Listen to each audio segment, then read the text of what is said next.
বৃহস্পতিবার ফের নির্বাচন কমিশনে তৃণমূল কংগ্রেসের প্রতিনিধি দল। মুখ্যমন্ত্রীর বিকৃত ছবি তৈরি করে প্রচারের অভিযোগ। নালিশ জানাতে নির্বাচন কমিশনে তৃণমূলের প্রতিনিধিরা। প্রতিনিধি দলে চন্দ্রিমা ভট্টাচার্য, শশী পাঁজা, বাপি হালদার। মানুষকে বিভ্রান্ত করা হচ্ছে। বিচারাধীন করে রাখা হয়েছে বহু মানুষকে। কমিশনের পোর্টালে বিভ্রান্ত সাধারণ মানুষ কিছু দেখতে পাচ্ছে না। টেকনিক্যাল অসুবিধার কথা কমিশন জানিয়েছে। এ বিষয়ে কমিশনের তরফে কোনো সদুত্তর পাওয়া যায়নি। লিস্টে নাম ছিল, মানে 28শে ফেব্রুয়ারি যাদের নাম ছিল, পরে যে লিস্ট বেরিয়েছে 24 মার্চ তাতে যাদের নাম ছিল, বিভিন্ন সময় যাদের নাম ফাইনালাইজড হয়ে গেছে বলে দেখা গেছে, তাদের সবাইকেই আন্ডার অ্যাডজুডিকেশন নিয়ে এসেছে। এবং সবচেয়ে বড় কথা হচ্ছে যে পোর্টালটা আছে, সেই পোর্টালটা দেখতে গিয়ে কেউ কিন্তু দেখতে পাচ্ছেন না যে কি হচ্ছে ওটা, মানে পোর্টালটা সাইলেন্ট একেবারে, কোনো তাতে কোন পজিশন আমাদের আছে আমরা বলতে পারছি না, বুঝতে পারছি না। তো মানুষ স্বাভাবিকভাবে বিভ্রান্ত হচ্ছেন। বারে বারে ওই পোর্টালে যাওয়া সত্ত্বেও লাইভ যাচ্ছিল তখন, কিন্তু তাতেও দেখা যাচ্ছিল না। এবারে উনি বললেন যে এটা একটা টেকনিক্যাল এরার হয়েছে, কিন্তু এখনো সেটা চলছে।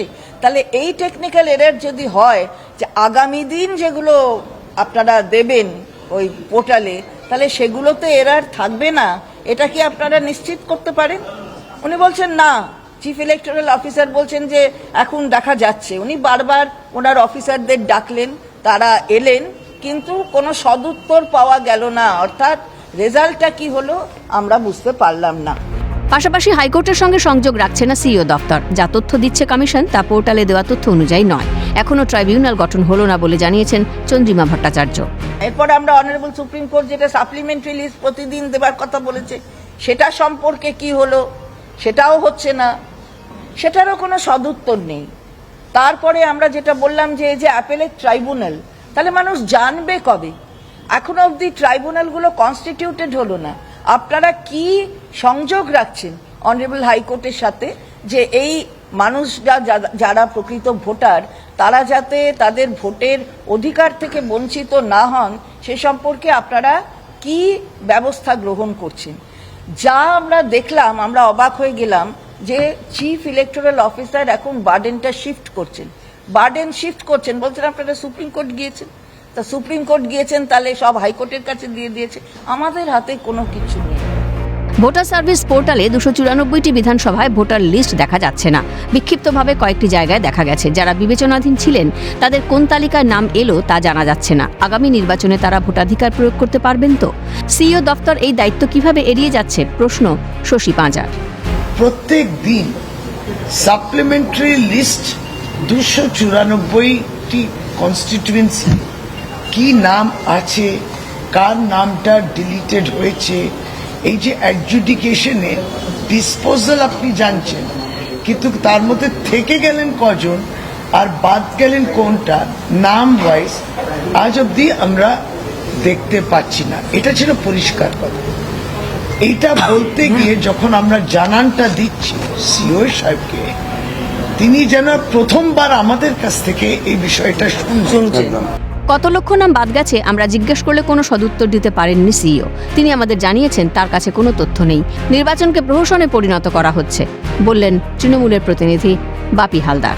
কেউ বলছে 10 লক্ষ নাম বাদ গেছে, যেতে পারে, কেউ বলছে 13 লক্ষ নাম বাদ যেতে পারে বা গেছে বিভিন্ন মিডিয়াতে। আজকে আশ্চর্যের বিষয়, মাননীয় সিও সাহেব, আমরা যখন জিজ্ঞাসা করলাম যে এখনো পর্যন্ত আপনার কাছে কতগুলি ডিসপোজ হয়েছে, এর কোনো অর্ডার আছে, তিনি বললেন না, আমার কাছে কোনো অর্ডার নেই।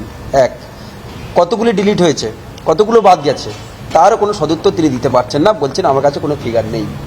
Till date, today, till now, এখনো পর্যন্ত